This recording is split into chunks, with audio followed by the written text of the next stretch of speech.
Good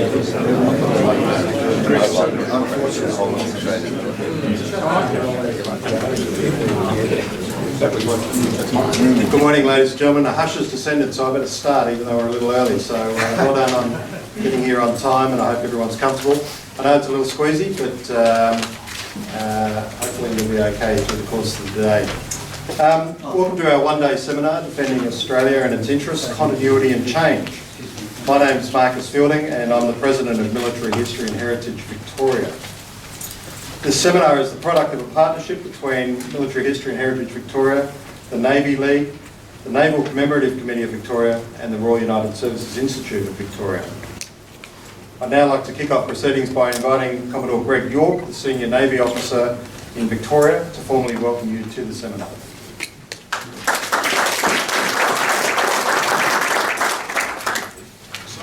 Thanks, Cole, and welcome everyone. Distinguished guests, fellow warriors, it's a great pleasure to be here this morning and to welcome this fantastic group of people that have turned up to have what I think will be a most interesting and thought-provoking discussion on today's topic. I'd like to acknowledge the partners, as Cole mentioned, the Navy League Australia, Lieutenant Commander Roger Weidman, RAN retired, the RUSI. Unfortunately, Major General Mike O'Brien is unable to make it this morning and has sent his apology, but they obviously, as Marcus mentioned, is also a partner, and finally the Naval Commemoration Committee of Victoria. Most thanks go to Colonel Marcus Fielding himself and the Military History and Heritage Victoria. Fantastic job in pulling together what is a most esteemed and first-class bunch of presenters, and hopefully a nice esteemed panel towards the end of this afternoon to discuss the issues of the day. So thank you very much, Marcus, and all the other partners. There is no doubt that we are living in very interesting times. The world order, some would say, is somewhat fragile and certainly has not been this way for quite some years. So how might this impact Australia's defence thinking, and how prepared are we to deal with it? I think they are the key questions that we seek to answer today, and hopefully everyone will actively participate in that discussion and help us to answer the question that's being posed to us. And again, I thank the four main presenters for their time today. They are a world-renowned and esteemed group, and I thank you very much for giving up your time and being here with us this morning for today. Thank you. Thank you.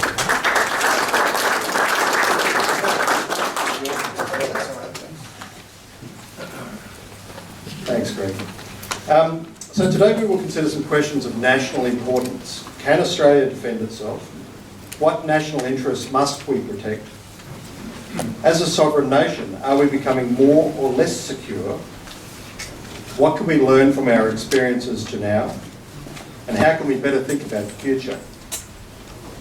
As you know, the seminar will begin with four noted speakers presenting papers that examine four eras in our national history.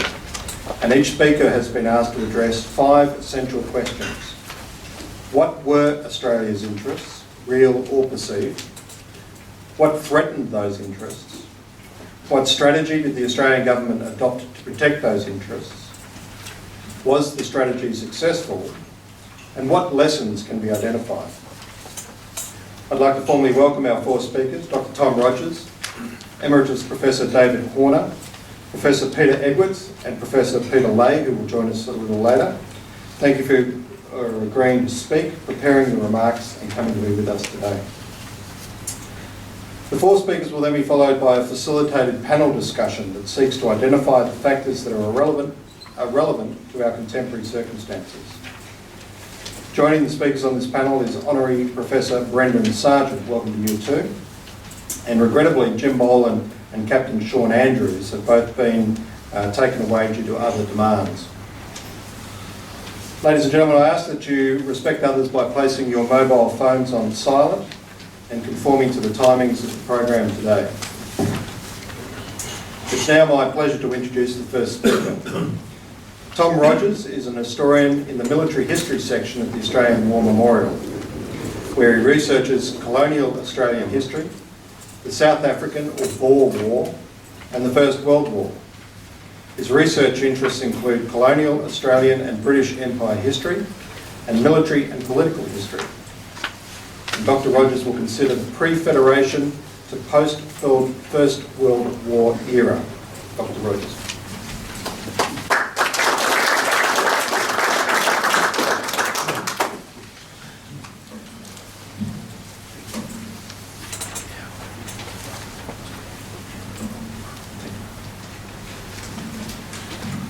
Thank you very much, Marcus, for inviting me to be here this morning. Thank you all for coming. I hope this morning in this paper that I can set some of the groundwork for the rest of the century for our other speakers to consider, but also to show some of the continuities from even this sort of distant period through to the present. I'd like to acknowledge first off that I researched and wrote this paper on Ngunnawal country up in Canberra, and that we're meeting here on the Wurundjeri country here in Melbourne. Now this period here between 1899 and 1919 is of course a period of great change. We know that, we can see that when we look at it as, in a historical point of view. That wasn't obviously known at the time when they were starting out, when the Australians were starting out in 1899 with the Federation in view. There was a great enthusiasm all the way through this period for Australia, for the idea of Australia, whatever that was. It was different things to different people. But also for the British Empire, and for Australia to make a contribution to that empire, but also for Australia to become self-reliant for defence. So you can see that there are sort of tensions already in those sort of attitudes that the Australians had at the beginning of this period. Many in the colonies in 1899 are already thinking of Australians. They know that Federation is coming, but there still is a keen interest in being seen as loyal colonies in their own right, loyal members as individual colonies of the British Empire.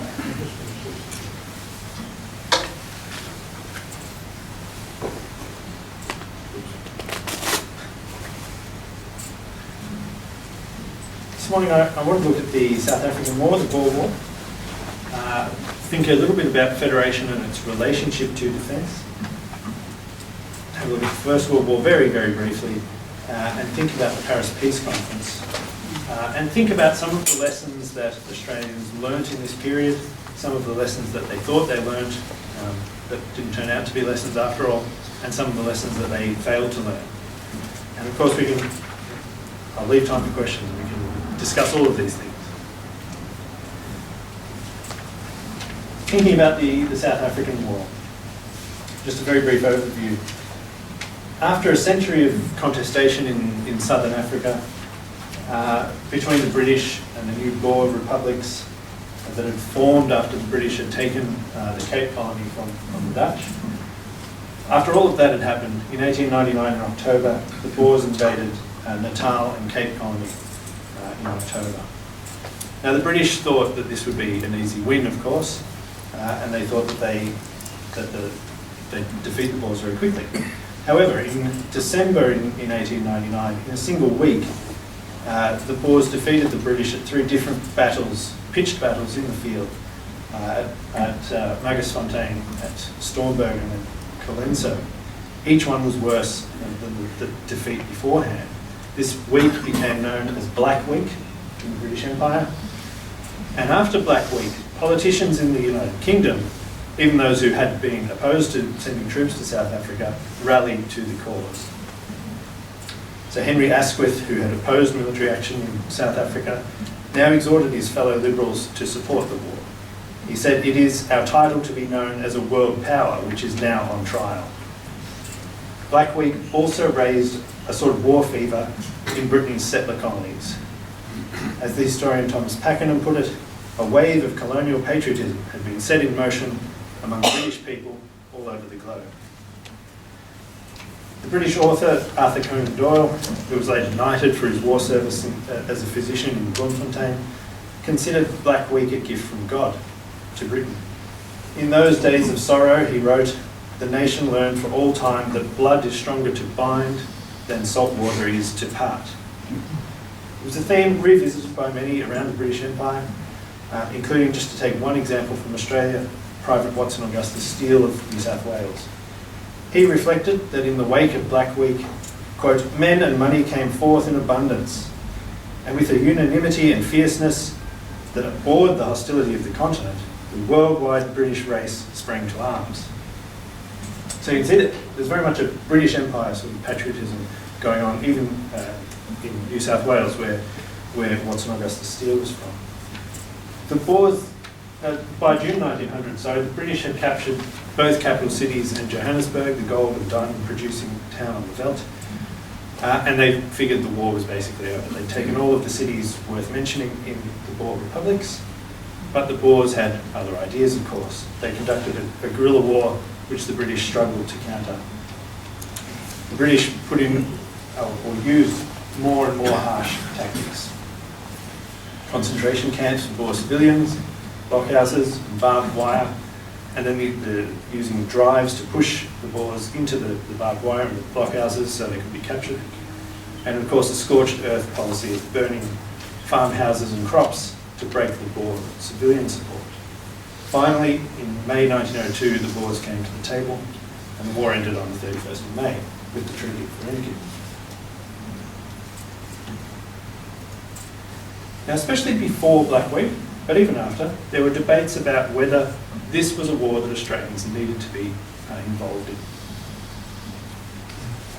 Edmund Barton, our first Prime Minister, in January 1902, after Federal Australia had been asked to send troops to the Boer War, told Parliament, "When our empire is at war with any other power whatever, it becomes our turn to declare the motto, 'The Empire, right or wrong.' I believe that is the attitude taken by an enormous majority of the inhabitants of this empire." Henry Bourne Higgins, who had never supported the sending of Australian troops, asked Parliament also in 1902, "Are we, without going into the causes of the wars of Great Britain, to adopt the principle that we should actively side with Great Britain, no matter what is done?" Aware of the mood, though, Higgins also said that if England herself was threatened, he would advocate that Australia spend every man and every shilling in defending the empire. However, Higgins was very much in the minority. He definitely in Parliament and also probably in public. That same month, January 1902, Victoria needed to raise 250 men for the federal contingent, but 2,200 enlisted, so nearly 10 times the number that were actually needed, even at this late period of the war. So let's think a little bit about these soldiers that Australia is sending to the war, because this is a common theme of the entire period that we're looking at. The Bushman, or the concept of the Bushman, held a central place in late 19th century Australian society. Historian Russell Ward described the laconic, no-nonsense, rough and ready Bushman of the Australian bush, whose roots he saw in convict and working class rural labourers. These men had already become the stuff of literary and artistic legend by the end of the 19th century, as we can see in the fantastic painting by Frederick McCubbin. Now, other historians, to be sure, have disputed Ward's interpretation of the Bushman's values and national influence, but they've all agreed that the Bushman of late 19th century Australian literature has been an important cultural figure in Australian history. There's a crossover to military history too, because the legend of the Bushman was at its peak when the South African War broke out. As the historian Craig Wilcox notes, popular understandings of military wisdom coincided in the belief that Australian Bushmen could become the perfect mounted infantry to defeat the Boers.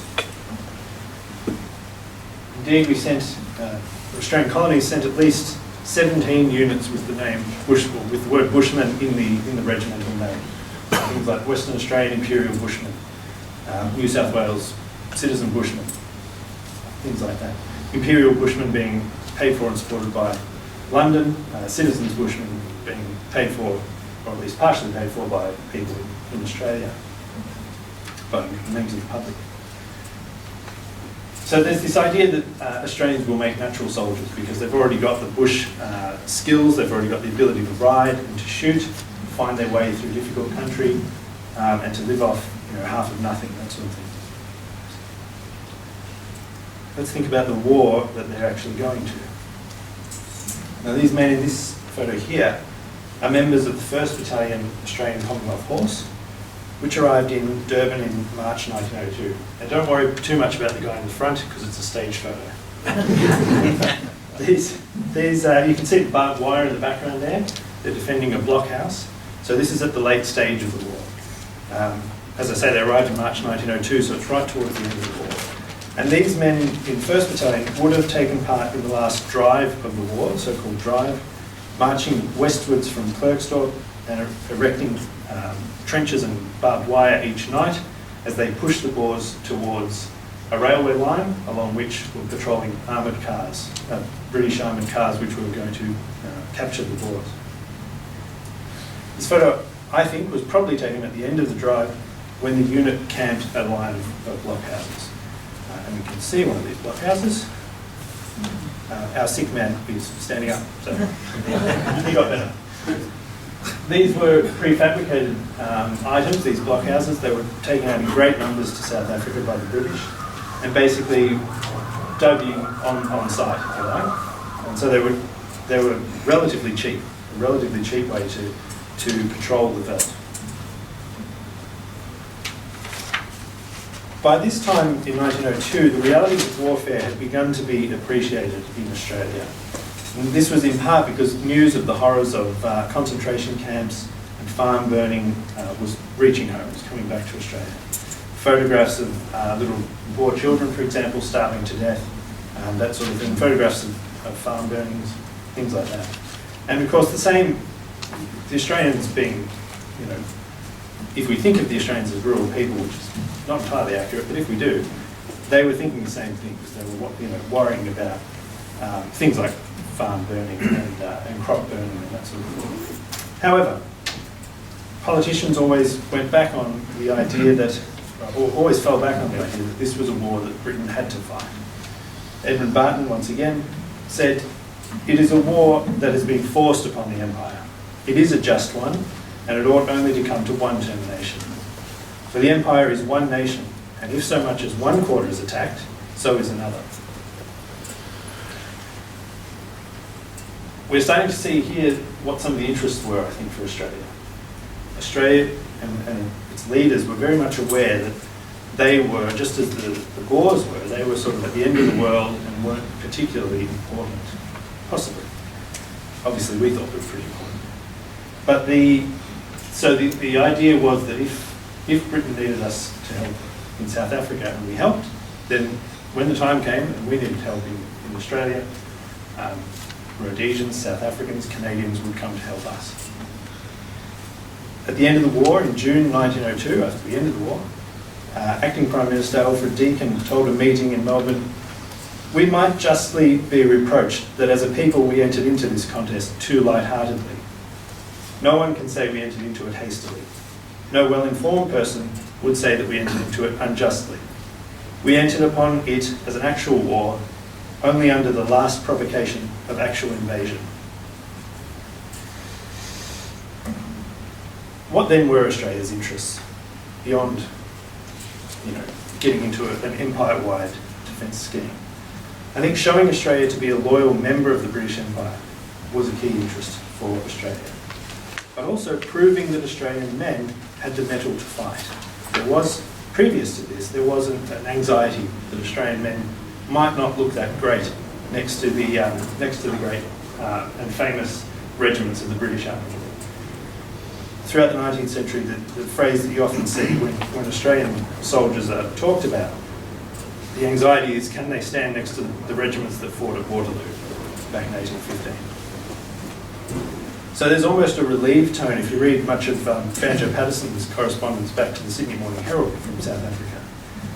There's almost a relieved tone when he talks about the Australians standing next to British units and looking the part. and fighting the part too. This came from British commanders as well. Lord Roberts, second Commander-in-Chief that the British had in South Africa, said when he left Africa in 1900, quote, "All the colonials did extremely well. They were very intelligent, and they had what I want our men to have, more individuality. They could find their way about the country far better than the British cavalrymen could do." So this was high praise indeed, better than British cavalry, the cream of the crop of the British Army. But you notice that Lord Roberts said the colonials, he didn't say the Australians. So he was talking about the Canadians and the New Zealanders, and overwhelmingly the South Africans as well. Another commander at the victory at Diamond Hill in June 1900, speaking about the New South Wales Mounted Rifles, the commanding officer, General Sir Ian Hamilton, praised, quote, "the gallant way the regiment pushed forward beyond the crest under murderous fire." So these kind of things were lapped up in Australia because it proved that Australia actually did have the ability to fight. And it sort of calmed some of those colonial anxieties that we had had for much of the previous century.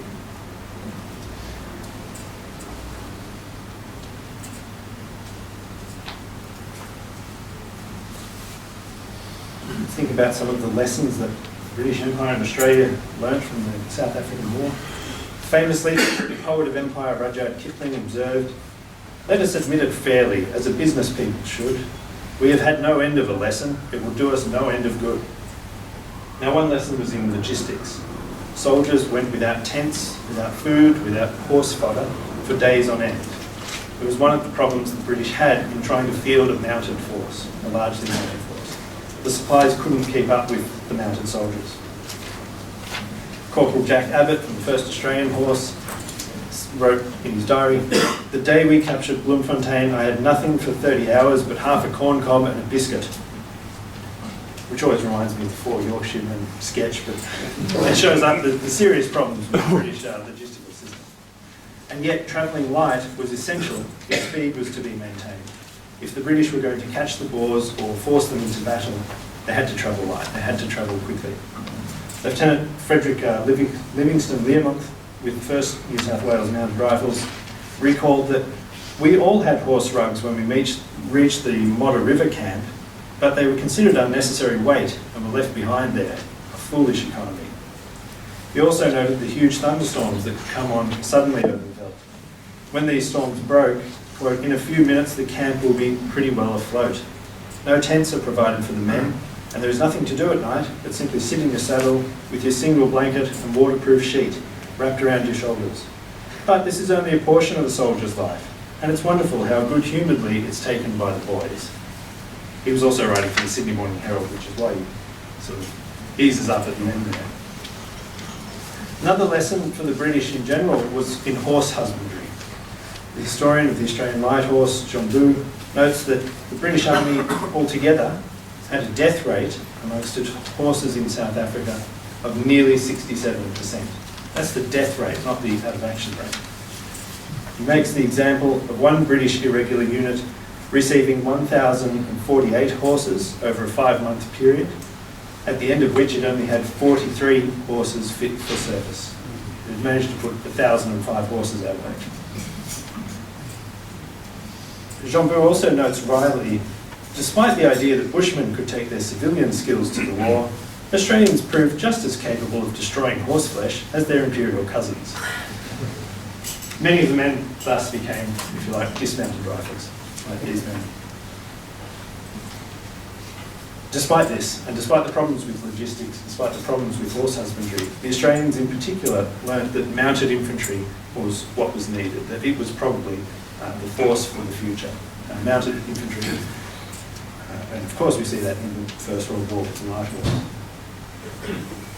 But there's another important lesson or legacy of the Australian war in South Africa, or the Australian experience of war in South Africa. And that, of course, is the Wilmansrust incident. So at Wilmansrust, Boers attacked the camped 5th Victorian Mounted Rifles at about 8 p.m. on 12th of June 1901. The pickets around the camp had been placed too far apart, and they'd been posted during the daylight of the afternoon, where they had doubtless been spotted by the Boers. Major Morris, commanding, surrendered his men, and he lost to the Boers 100 horses captured and 2 Vickers Maxim machine guns. The Victorians lost 14 killed in action and more than 60 wounded.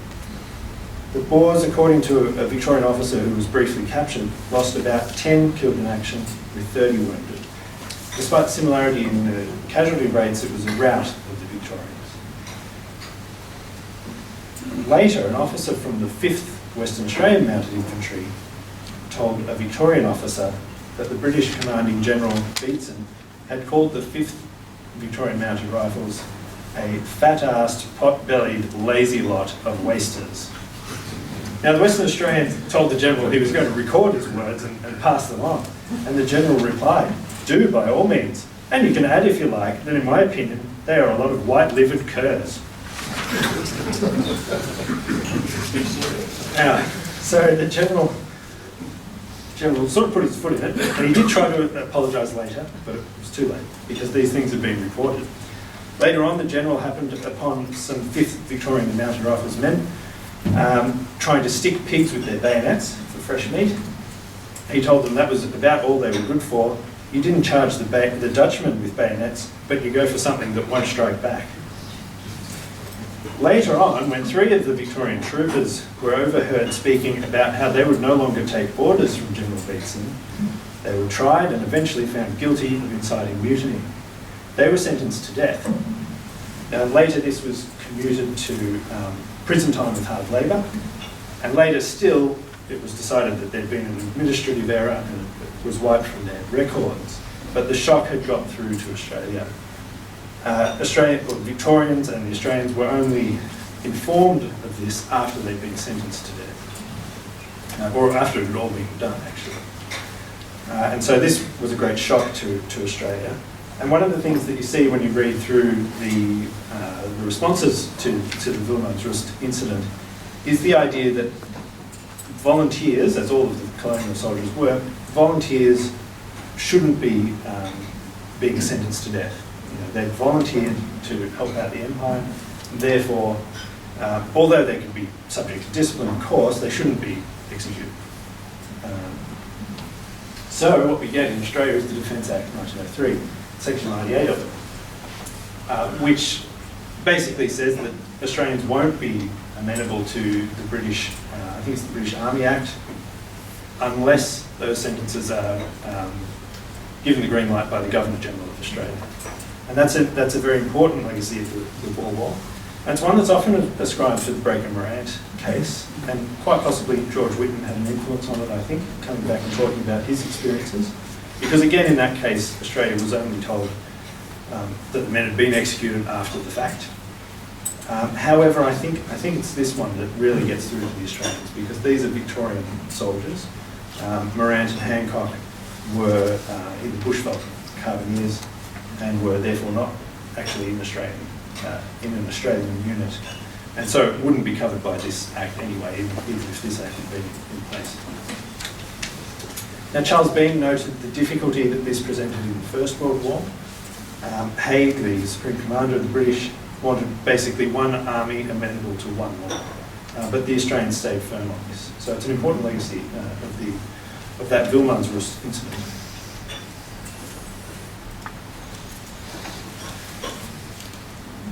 I think another legacy is some of the anxiety about nationhood without war wears off in Australia. There is, as I say, some sort of anxiety in Australia that real nations are made by. There's very much a pride, a very strong pride in the progressive achievement of federation and all of the progressive achievements, democratic achievements that Australians had achieved since about the 1860s, but especially since about the 1880s. Henry Parkes, for example, at the Tenterfield oration, famously said in 1889, "Surely what the Americans have done by war, Australians can bring about in peace," which is a great quote. He was referencing the Civil War. I mean, to bring the Union back together through a terrible war, we could probably do it peacefully. This image here from the bulletin shows Barton christening the Commonwealth, the new baby Commonwealth, with the blood of the state contingents, while Australia looks on sadly. 1907, William Morris Hughes tells Parliament, "We should be prepared for the serious contingency of warfare, which will inevitably overtake us sooner or later. Our population is less than 5 million, and we propose to maintain the policy of excluding coloured persons from the country. Although Australia is within a few days' steaming distance of countries inhabited by nearly 1,000 million coloured people. We can maintain this policy only by preparing to defend ourselves with an armed force." So we can see that some of the legislative frameworks that Australia wanted to put in place in Federation, there was definitely a relationship between defence and these policies, especially the White Australia policy. Although federated defence is often cited by historians as an impetus to federation, it probably wasn't as important as has sometimes been stated. As Chris Clark points out, there was no real divergence of opinion over the assumed benefits for defence that would come with a federation, nor was there any great objection to handing over defence to a central authority. So everyone sort of agreed that defence, federalised defence would be a good thing. And therefore they went and had their debates and squabbles about other things such as tariffs, protectionism versus free trade, railway gauges, that sort of thing. There were, however, in the 1890s, 2 intercolonial military conferences in Sydney, one in October 1894 and one in 1896. Major General Edmund Hutton, who was the Commandant of New South Wales forces in this period and later came back to Australia after Federation, he claimed that these conferences gave rise to the creation of the Commonwealth, which was consummated 5 years later. But Edmund Barton rejected that idea. He said that indissoluble union of Australia was not attained by any scheme of defence, however perfect, but by the voice of the people, most of whom knew little or nothing of any such scheme. So the idea that Australia and New Zealand were at the leading edge of political progress was very common at the time, at least in Australia and New Zealand. But as Billy Hughes alluded to, a central plank for the Federation of Australia was the White Australia policy, a collection of pieces of legislation designed to keep Australia white, as they often said. That was common to almost all of the parliamentarians in the new parliament.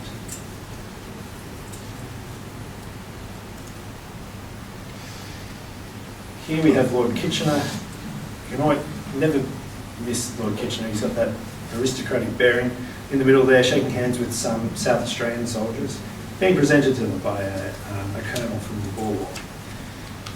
Kitchener's visit to Australia in 1910 came at the same time as the Labor government under Fisher introduced national service. Now, national service is an interesting point because it was the first such national service in an English-speaking country introduced in peacetime here in Australia. And it was seen, much like a lot of the other stuff that we were doing, as a progressive, forward-thinking way of doing business.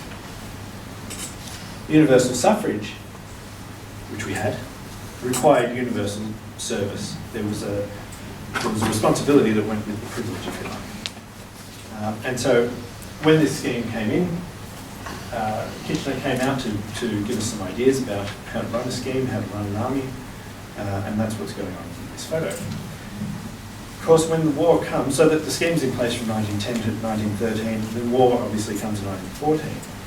It shattered everyone's expectations. No one, not Kitchener, not the Kaiser, and certainly not Billy Morris Hughes, knew what was going to happen in the First World War. If we're thinking about the First World War, we see that the light horse did indeed, so mounted infantry, was indeed a viable military force and did very well in the Sinai-Palestine campaigns, but not in the main theatre of war, nor against the main enemy, nor against, the modern way, as it seemed, of doing war on the Western Front. If we skip again, like we did with the Boer War, to the end of the war, we can see that by the end of the war, the Australians, the AIF, had developed a professional and well-trained fighting machine that was fighting with all arms of the army. Famously after the Battle of Hamel in July 1918, the Australians are fighting with tanks, with aeroplanes, and with a very well-trained infantry that knows exactly what it's doing. And you can see them this image, breaking the Hindenburg Line in about September 1918. By the end of the war, they're fighting an enemy that has been in the field for 4 and a bit years and is throwing absolutely everything at them to try to prevent what turns out to be the inevitable. So this German soldier, for example, laying an anti-tank mine. By this point, the British had huge numbers of tanks assisting them in those 100 days to victory.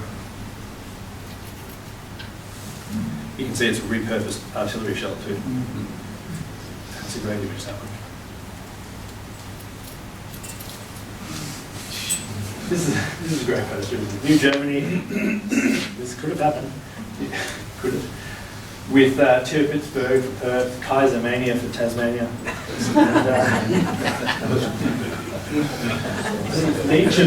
Nietzsche for Sydney, but unfortunately Nietzsche is spelt incorrectly. They've forgotten the Z, so maybe it's a different Nietzsche. Perhaps this is ridiculous. It is ridiculous. However, it points to an important truth, though. Had the Germans won, let's say, after the spring offensive in 1918, spring 1918, March and April 1918, had they forced the French and the British to the table, what would have happened to places like New Zealand and Australia? Not this, probably. However, if we think about what happened to Germany after the First World War, such as all of her colonial possessions being taken away in the Pacific, it could be seen that Australia's those ring of possessions in the Pacific could have become German. And although this probably wouldn't have happened, that would have had a big impact on Australia. I think this goes against somewhat the public understanding that we often have that the Great War was pointless industrial scale warfare. In some sense it was, but of course this obscures the real interests that we were fighting for, to save the empire as we saw it, and to prevent something like this, or to prevent a major shift in the world politics from happening.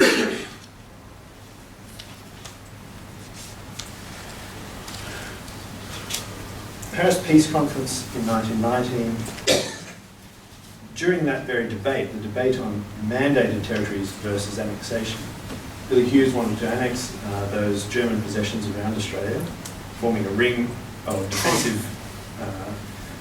defences against possible invasion from Japan, which he wasn't shy about talking about, even though Japan was an ally at this time.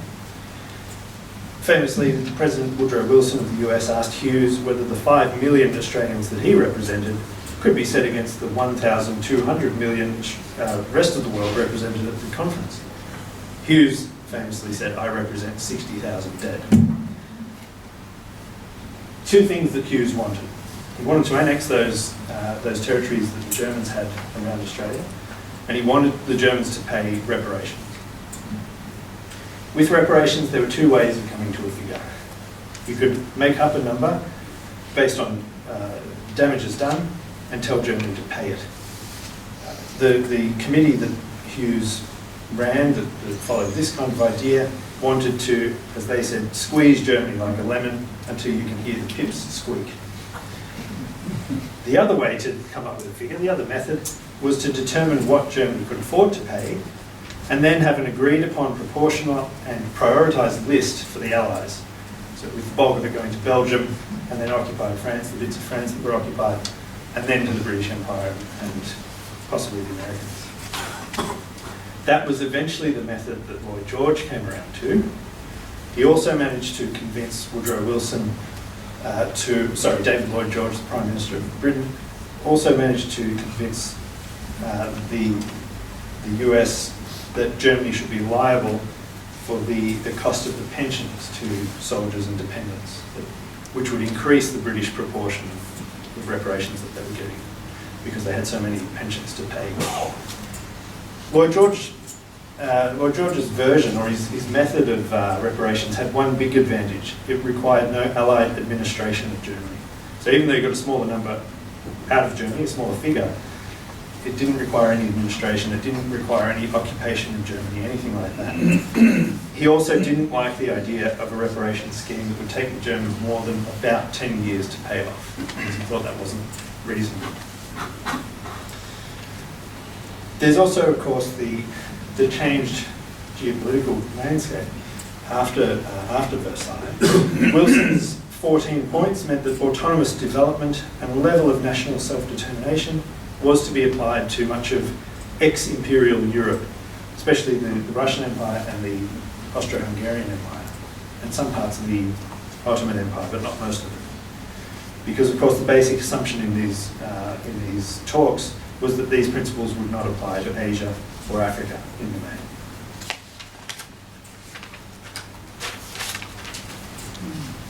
I think we need to consider the White Australia policy, which Hughes put very strongly again at the Peace Conference. We need to consider it as something, or as part of Australia's defence policy at this time. Now, this was awkward because the Japanese, as I say, were allies of the British Empire. And Hughes certainly didn't make any friends amongst their delegation with his constant outbursts.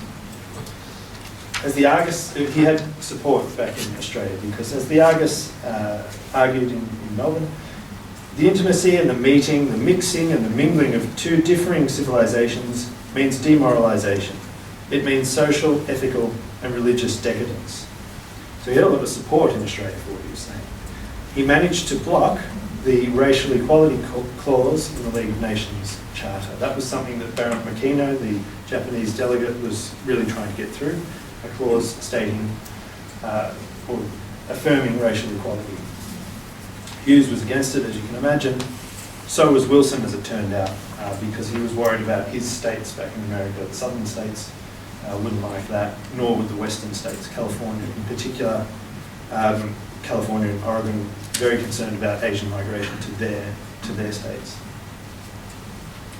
Now, this Hughes sort of had these outbursts quite frequently about how he couldn't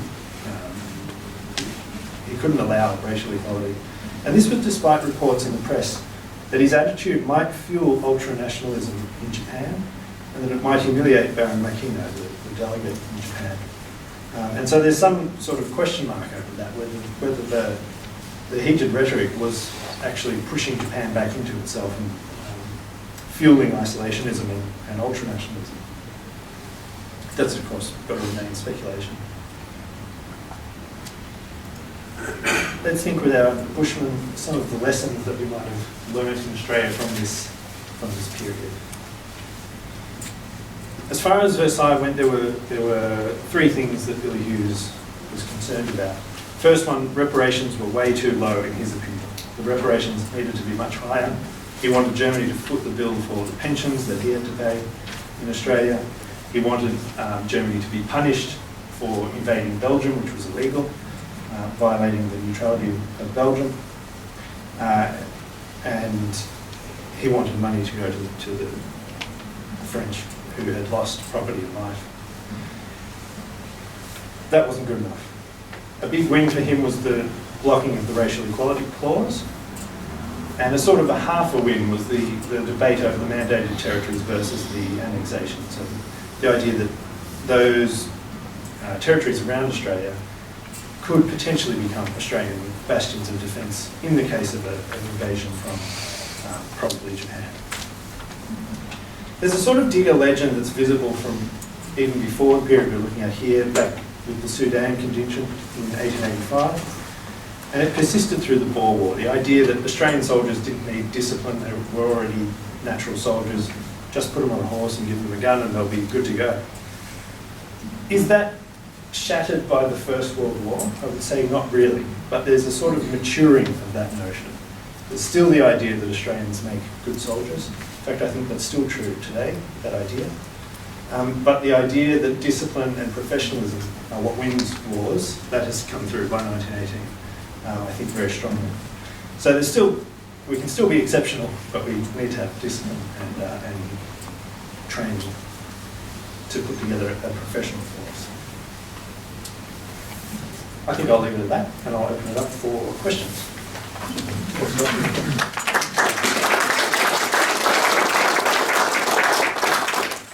Plenty of time for questions from the floor. Dr. Rogers, it was a very fine address. What I found interesting was that you neglected to mention Australia's longest campaign, which preceded the Boer War. Yes. And that they're the Maori Wars, roughly from 1840 to 1870, Yes. in which every state and territory in Australia contributed many, many men over that 30-year period. Yes. And arguably, that tradition was started then. Once New Zealand gained its independence as a separate colony from New South Wales, the Treaty of Waitangi, in fact, could be argued started the war in New Zealand, but Yeah. tens of thousands of men went to New Zealand Yes. from Australia to protect a separate colony in defence of the Empire's position. So, and many of those men, I remember as a young boy, ANZAC House in Brighton, had World War men there in the 1950s. Yeah. I used to take my Shanghai down and use the date palm for ammunition. And these men were they were probably 70 years old, something like that. So it's fresh in my mind meeting these people, and they had many of the attributes you've described, and but those lessons of warfare were learnt in the guerrilla campaign in New Zealand. Yes, it's quite possibly a good point. I wanted to keep it to the period 99 to 1919. So that was part of the reason for that. I suppose I've also got my Australian War Memorial blinkers on, in that those men didn't join Australian units. As you'll know, they joined New Zealand units and British units. And many of them, when they got over there, stayed in New Zealand, I think, to my knowledge anyway, from my reading of it. I know certainly in the 1860s, the Waikato War, part of the inducement to go to New Zealand was that you would be given land when you finished your term of service. However, they were given land basically on the frontier where they'd been fighting. So they basically took the land and then kept it. And as you can imagine, a lot of those farms failed, but those men came away from it. But I think that's a good point, that there's a fighting. The 19th century is not the peaceful century that we often think of it as being. I think that's a fair point. And I think against that you could also refer to the Australian experience of the frontier. I think that there must be links there between settler and police units here in Australia fighting against Aboriginal people. I think that also feeds into that same kind of thing, because that's a similar situation, not the same as in New Zealand. Hi. Thanks. Very interesting talk. One question I have, Billy Hughes was obviously fixated on the racial equality clause, Yes. which presumably he knew would offend the Japanese. Whether or not that was as important as is made out in this country is to Japan going its own way. But I wonder, what were the sort of arguments going on in Australia at this time about the importance or not of keeping Japan as an ally, because there was a formal alliance at this time between the two empires, and I would have thought that there must have been some people in Australia that thought that it might be a good idea to keep that status quo, and then I'm guessing there were other people that didn't like the Japanese or didn't trust them and didn't wish to be in an alliance with them. Have you got anything to add on that? Not particularly. It's not something I've looked into deeply. I think for most of Australia, the whole question was coloured by immigration to Australia and whether the alliance with Britain, so the Japanese-Britain alliance, allowed entry to Australia. So I think that's at the forefront of people's minds. Is there no recognition of the importance? I mean, the alliance with Japan basically allowed Australia and Britain to divert all of their forces to Europe. Yes, that's right. Yeah. And otherwise, that might not have, certainly wouldn't have been the case as it was. And just it just wasn't discussion about this, or there might well have been. It's not something that I've looked into about those debates specifically. Yeah. But there was an awful lot of, I don't think we can sort of look at those debates without thinking about the anxiety of the White Australia policy failing, basically. If I might just follow on, sorry, Tom.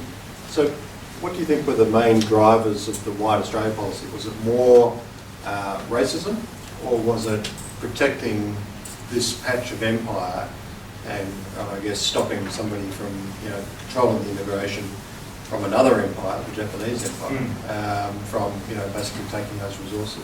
What was the balance there? It's hard to say. That is one of the big questions about this, whether it is just bigotry on the one hand, because there are good sort of economic reasons for it as far as they can see. If you look at it through the eyes of the sort of 1890s, the reason the labour movement, for example, is strongly pro-white Australia is because of the belief that if, at that time, Chinese labourers came to Australia, they'd undercut white wages. And that was the key issue for the labour movement. And so, yeah, I think bigotry plays a part as well, out-and-out racism, but there's always the question of loyalty as well. So there's always the idea that if Chinese people come to Australia or if Japanese people come to Australia, their loyalty really remains back home. And you see that as late as the Second World War, obviously in America, for example, where the Americans intern a whole lot of Japanese descended people, not even necessarily born in Japan, under that same principle, that really their real loyalty lies with the empire. Some things echo through time, don't they? It's interesting the difference between Japan and China. For instance, in apartheid in South Africa, the Japanese people were considered as white, whereas the Chinese people were considered as coloured, and so on and so forth for those who were from mixed marriages. But also, look, in Australia, we were a very small country in those days, so a long way from the support from England, where there were conventional European forces. So there's a lot of insecurity, I think. So only 5 million people, spaced around a large country like Australia, a lot of resources, they have to be possibly defended. The same dilemma we think we've got now. Can we possibly defend this massive continent we've got? And is it possible somebody else could take over from us with little effort, with smaller forces, and where will we all be then? Yeah, I think that's right. I think it's another continuity, of the period or similarity at least. So. Thank you also acknowledging what's been presented. I interpreted your expression of understanding of empire as a philosophic construct. To what extent was it a trading construct? And notions of protection of trade routes and trading patterns, what was emerging at that time? As a next Navy person, I'd be thinking about sea lines of communication, etc. But the construct of trading systems and acknowledgement and protection of that in military decision making. Yes, that's very true. So there's the sentimental attachment to empire, which I think I've illustrated, but there is the question of ties to England. England or Britain is our #1 trading partner. I think it's 1928, Prime Minister Bruce says we need men, money and markets. He's thinking about Britain for all of those things because that's where the majority of it's already coming from, and he just wants more immigrants, but also the money, the capital coming from Britain, and also the markets opening up in Britain, but also in the rest of the British Empire. So yeah, I think that's very true, that the chief defence partner is also the chief trading partner, which is something that I think in the panel we'll probably talk about, and that's changing. So. Yes, thank you, Doctor, for a very interesting discussion. I want to bring it back to the reference to New Zealand. The period that you concentrated on is the period in which the whole ANZAC notion was developed, especially at Gallipoli and so, but you made no mention of this as a strategic situation, concept, or even as just as a way in which Australians view their military. It's been very important, and it still goes to the building that we are actually having this conference in. Yes, that's true. I should have talked more about that. I think there's very much a feeling, especially when Australians go overseas, that Australians and New Zealanders are more alike than they're different. I think you see that in First World War records. To an extent, you see it in Boer War records as well. So there's that idea. Of course, New Zealand was asked if they wanted to join the Federation, and they said no. So it could have been much more, even more ANZAC than it was. Ian George from RUSI. Thanks, Dr. Rogers. I wondered if I could take you back to the conclusion of the Boer War in 1902. the political pressure that was built up in Britain at that time was such that really the war had to end under almost any circumstances, as far as the British were concerned. And consequently, the terms of peace agreement that was signed in 1902 really had the effect of instituting white minority rule in South Africa for the next 70 years. And they had a profound effect upon, I would have thought, on global politics. I wonder if would you comment on that, please, and also on any effect that had politically within Australia? Yeah, the British, I mean, they set up the, when the Union of South Africa occurred in 1910, that they had, as you said, instituted basically white minority rule. I suppose this was interesting because one of the claims the British made while they were fighting the war was that black people in South Africa would be better off under British rule than under Boer rule, which was probably true, but it was also probably disingenuous.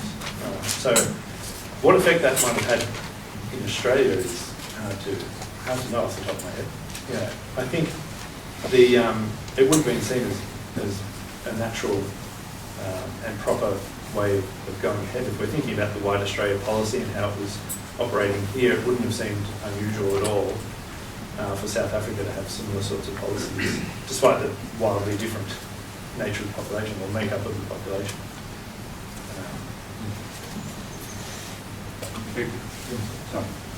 I was up in Canberra a couple of weeks ago, did a short tour of the new Parliament House. One of the guides mentioned to me that federation was never a done deal.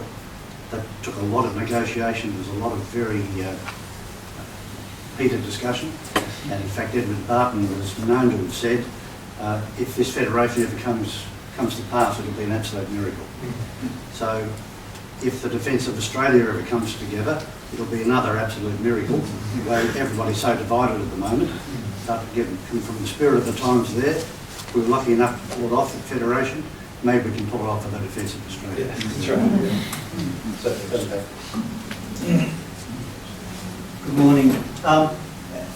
As a historian and an academic, do you believe that the knowledge you have has any applicability to political or military planning today? Is there any interest in it? Do you, say, for instance, lecture at ADFA? I'd be interested to know. I've given lectures at ADFA, yes. Whether this is an interesting question. Like it's a question of lessons of history and what can we learn from history is one that I sort of struggle with, because my gut feeling is really because people won't learn. But that's a pessimistic approach, and I think that there definitely are, having a look at and putting together this paper with those specific questions in mind that Marcus read out earlier, I think there are things to learn and things to think about. Perhaps one of them being this question about Billy Hughes insulting the Japanese with his constant outbursts at Paris. Perhaps that's something that's happening now with people talking about China, obviously, and America in ways that, who knows, might fuel further angst there. On the other hand, I'm always of the opinion that if you want to know about the future, you don't ask a historian. So, but it is a very good question, and it's one that we'll probably flesh out a lot more in the panel this afternoon as well. Second last question or last question? Thanks very much. I'm a geographer by background and I've worked in demography, but I'm currently researching the bombing of Darwin. And what has struck me, and it's been very interesting to hear about the White Australia policy, is that in that development of the White Australia policy, Darwin had already been incredibly multicultural. And it maintained that multiculturalism, and particularly in the around the period right from the 1870s through until World War II. The diversity of the population, a lot of Australians don't realise that, and it was astonishingly multicultural, and because of its history, influence of trade, hurling, gold, etc., and also Vestey's Meat Works, which was established. So it's just interesting to reflect that, and also to reflect on a lot of the Japanese were interred, and yet they had happily lived there side by side. And the children of Darwin had happily had attended school in a very multicultural setting. And yet so many of those residents were interned during World War II. Yeah, the same is also true for far north Queensland and over in Broome as well in Western Australia. Yeah, Northern Australia doesn't look like what politicians in Melbourne were thinking about in the period. Yeah. And they were clearly struggling. The bureaucrats were struggling in the management. Yes. So many aspects of Darwin. And the other comment I'd just like to make is that in some of the reading I've done, your reflection on soldiers and bushmen, the impact particularly of World War I, I'm not sure about World War II, but the number from small rural Australian towns, the numbers of men that enlisted had a dramatic impact on who was left at home and how the towns functioned. Yeah. Yes, that's right. We run the last post ceremony at the War Memorial, and I write a lot of the First World War biographies of soldiers, yeah, the number of towns that don't even really exist anymore, or are just sort of a name on a map but aren't actually a town anymore, is very striking. Yeah. Last quick question. Yeah. For my mind, the more pertinent colonial action was the contingent sent to China for the Boxer Rebellion. And in terms of current context and future context of defence, which I'm sure we'll talk about this afternoon, that was, I think, the first example where Australia was involved in either forward defence or in trade war. And in terms of the South China Sea and the Gulf actions and the positioning of Australian naval and air forces units at the moment, it would seem to me the Boxer Rebellion was a better example of an Australian contingent. I'd like you to comment about it. Yeah, I think that's true. It's the first time we've sent, contingents to Asia as well. So Victoria and New South Wales sent contingents, and South Australia sent the HMCS Protector ship. And we arrived sort of too late to be involved in the push to Beijing and the fighting that entailed. And so those soldiers were used as guards, and they did all sorts of jobs like firefighting and executing Boxer prisoners and that sort of thing. I didn't talk about it for reasons of time, and also because I think the Boer War is the big one on everyone's mind at the time, and that certainly some of the men that went from New South Wales had actually wanted to sign up for the Boer War, but the contingents were full, so they went across and signed up for the Boxer Rebellion instead. But yes, very, very important. I should probably throw in a slide on the topic. Dr. Rogers, thank you very much.